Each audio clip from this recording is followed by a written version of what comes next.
సన్నిధికి వస్తున్నటువంటి మనతో దేవుడు మాట్లాడుతున్న మాట, మీరేం చేయాలి అని అంటే, మీరు ఆశీర్వాదంలో అడుగు పెట్టాలి. ఎక్కడ అడుగు పెట్టాలి? ఆశీర్వాదంలో అడుగు పెట్టాలి.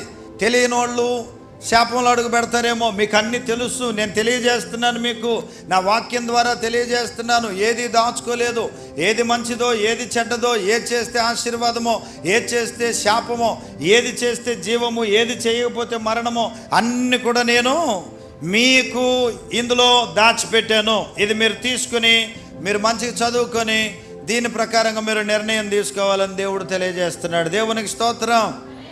ఏవి నీచమైనయో, ఏవి మంచియో, ఏవి ఘనమైనయో నువ్వు గుర్తుపట్టాలి. దేవుడు చెప్తున్న మాట, ఏది మంచిదో ఏది చెడ్డదో, ఏది చేయొచ్చో ఏది చేయకూడదో, ఏ విధంగా జీవించాలో నువ్వు గుర్తుపట్టాలి. హల్లెలూయా. నువ్వు అలా గుర్తుపెట్టిన